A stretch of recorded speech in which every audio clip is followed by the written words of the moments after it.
104.5, the team, your home for New York sports. The Bills getting ready to face the San Francisco 49ers. So our friend Ryan Sakamoto is going to join us right now. He is the man behind NinersFans.com. So Ryan, you're there in the locker room interviewing Colin Kaepernick yesterday. What was his reaction to being named the starter? He said he was excited for the opportunity, ready to get go, and he spoke with Chip Kelly yesterday morning, and when he was notified of that the team was going to roll with Kaepernick, and he seems ready to roll. I think this opportunity is a great opportunity for him to kind of get reacclimated and kind of regain the trust of the locker room. Now we just have to see if he can put it all together on the field. You mentioned the trust in the locker room. How are teammates viewing him right now? Is he more of a leader, or is he viewed more of a distraction because of the things that have happened involving him kneeling during the anthem? I honestly think it's more of a distraction simply because of what you just pointed out, that, taking the knee and whatnot. But it goes beyond that. And I said it back on your show in March that Gabbert would be the starter. And the reason I said that was because not only was he the more accurate pocket passer, but he had the respect of the locker room and, simply put, had a better grasp of the offense. So now we fast forward to today. Kaepernick's going to be inserted as a starter. And what a lot of people don't touch base on is the public perception. Because let's be honest, if the 49ers started 1-4 and 0-5 that you see today, wouldn't it be more socially acceptable to make a quarterback change of Cap coming in as a quote-unquote savior? Because if the roles were reversed, forever faithful would think all is lost if you insert Gabbert, and the 49ers are just simply throwing the towel. Well, that's not the case. Because if you go the other way, now you have Cap coming in, you're directly giving fans a ray of hope. Because if the two quarterbacks who can potentially salvage a bleak season that you see today, it's hands down Kaepernick. Ryan Sakamoto from NinersFans.com with us right now on 104.5 the team. So, Ryan, the players in the locker room, yourself, everybody else, is one of the reasons that they didn't bring Kaepernick in sooner, the off-the-field stuff? Well, I mean on the field, but before the game stuff? Yeah, I think so. I think a lot of it has to do, obviously, with the contract as well. I think that played a role with the guaranteed money if he was injured and so forth. But going back to the player locker room and the locker room dynamic,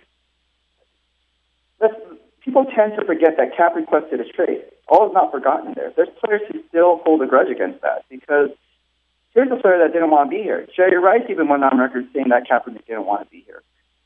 So when you have players and former players and Hall of Fame players speak out and have that kind of opinion about a quarter, especially your quote-unquote team leader, the quarterback, what kind of message does that send to the rest of the team? And when you look at it, we're all humans, right? Whether you're a football player, whether you're a celebrity, whether you're just a kid off the street or just a fan, people remember things, and things like that don't go away so easily. It doesn't matter who you are. Now, winning cures everything, but ultimately, it comes down to what have you done for me lately, and lately Kaepernick hasn't done much because he hasn't been given the opportunity. Well, I 100% agree with you, and I think those things can go away if he does play well. And one of the exciting things is that he is now in an offense with Chip Kelly, and Chip Kelly's had success with mobile quarterbacks before at the college level. Are Niner fans excited, and are you excited to see what Kaepernick can do in this offense? I am excited to see what Kaepernick can do in this offense because if there's one coach that can revive Cap's career, and I said it all along, you can. Back when Kelly was fired, I said, "Look out! Here come the Kelly rumors to San Francisco." If there's one coach that can get it done, it's Chip Kelly. He's just the offensive genius. Now, coaches coach and players play. So how does that affect Kaepernick? He's a 1 or 2 read quarterback.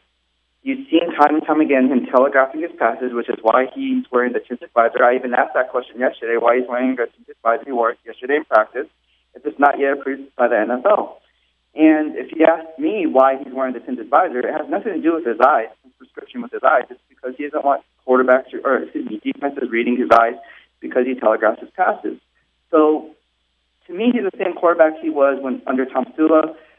What 49er fans and Florida people are hoping for is that he can kind of go back to the 2013 Cap where they took 3 NFC championship games. But like I said, we just have to see how this all plays out. And right now, if there's something that to look forward to for the 49ers fans, yeah, I think Kaepernick would give them the best chance to win today.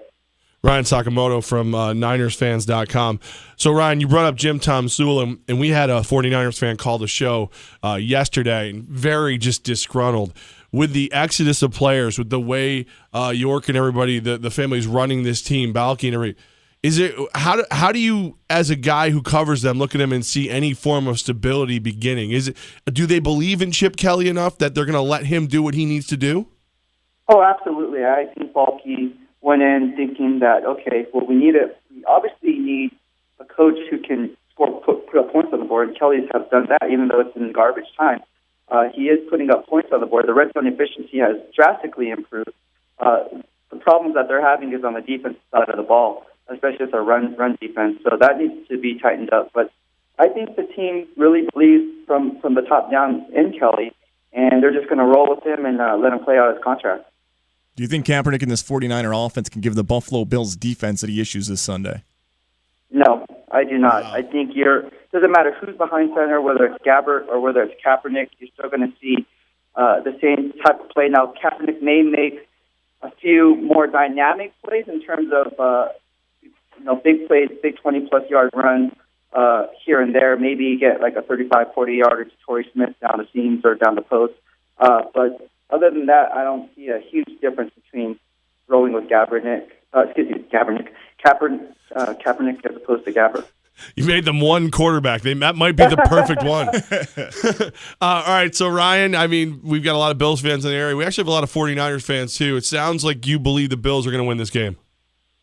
Oh, hands down, the Buffalo Bills are going to win this game. Their defense is too tough. Rex Ryan he knows what he's doing. He may not be the best head coach, but he's definitely a great defensive mind. And we put that on paper, and how do you stop the 49ers offense? Well, you make them one-dimensional. With Kaepernick coming in, they're probably going to use a scrape exchange to kind of cut off that zone read option and then just let the cornerbacks play on an island. So when you do that, you're forcing Kaepernick to force balls downfield, and now it's a game of beat me with your arm.